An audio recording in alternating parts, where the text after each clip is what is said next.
Not long before deciding to divorce DB, I started taking my twins to church. When I was there, I started borrowing books from their library on how to be a better wife. For some reason, DB really started chafing at this. I didn't know it at the time, but he had a new toy, and I'm guessing that my new Christian life didn't align with what he wanted to do, and his demons were literally screaming. The better wife that I became, the worse that he behaved. He was just waiting for me to make the slightest mistake so that he could erupt in an explosive rage. And the mistake was this. I turned on the TV. I went from wanting to be a better wife to wanting a divorce. Do not pass go. Do not collect $200. The first thing I did was kill my love for him, at least the little that was left. How I did this will be a link in the description. DB's antagonism seemed to let up after I told him I wanted a divorce. One day when I was packing, DB mentioned that I shouldn't spend too much money in case I came back. About a week before I moved out, DB asked me if he could go to church with me. I saw what was coming. He was raised Catholic, so I know that he knew that divorce was a big no-no. Inside, I knew that he was going to use the church as leverage to hold me hostage. It was amazing how well he knew which of my buttons to push. Why didn't he use this knowledge for good instead of evil? Feel free to answer in the comments. For me, it was over. I was looking forward to my new life without a soul-sucking vampire in it. So when I moved out, my church became his church, and my house became his girlfriend's house. A month or so came and went, and so did Mr. Bag's new girlfriend. When I refused to go back, suddenly I had the wrath of God being flung in my direction.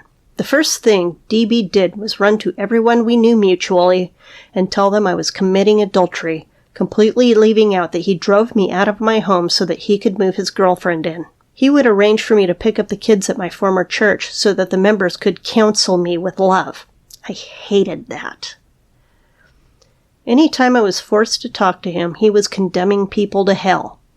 People who made mistakes in life were going to hell. He had zero idea how stupid he sounded. He claimed that God talked to him and that God would make me go back to him. In his mind, God was just going to hand me over to him whether I wanted it or not. He spewed hatred at anyone who didn't conform to his beliefs. He would treat various people with contempt.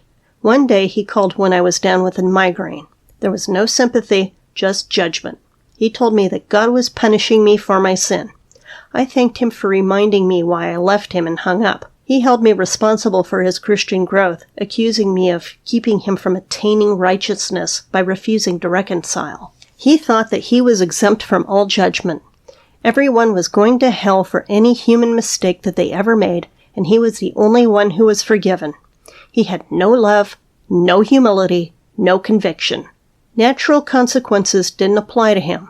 He was downright demonic. Turned out that I need not be concerned about having left him just as he was seeing the light.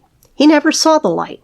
It was during this time that I saw that he was literally insane. Shortly after I remarried, he married a woman who was just as much of a nutcase as him. They lasted long enough to totally embarrass their church by having a big drunken blowout that ended in jail for her, then a divorce. So where am I going with this? First, there were 2 times DB let me know that he was going to try to bring me back before he even left, and I heard it because I was paying attention. Narcissists have a way of telling on themselves. Second, DB was showing a pattern of last-minute revelations that he needed to change. Of course, it would never occur to him to change because I wanted him to. It would only occur to him when that was his only option. But the change was only on the surface for as long as he had to keep up the charade. I didn't have to wait long before the real douchebag would reveal himself. Can people change? Absolutely. But I don't trust someone who runs around claiming that they have changed.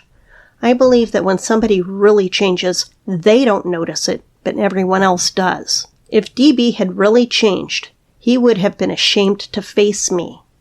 He would have accepted the natural consequences of his actions and would have graciously given me the space I wanted to decide if I wanted him in my life. And when I decided that I didn't want to reconcile, he would have accepted it with proper humility. Oh, by the way, he tried to fake the last one a couple times, but when I didn't bite, he was back to his nasty self. But changing wouldn't have mattered, even if it were real. I know that if I had stayed with DB, I would have triggers, and I didn't want to have to live with the person who caused them. No amount of forgiveness can erase the memories, and living with DB had caused me enough post-traumatic stress disorder. I was ready to start my life over without him, and I've had no regrets. If I went back in time to talk to my younger self, I'd say, Bridget, this church thing is just another manipulation game. Just wait 10 minutes, and he'll show his true colors. To this day, DB is still involved with the church. Is he still a douchebag?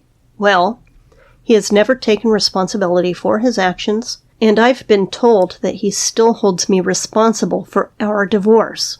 So I'd call that a big yes.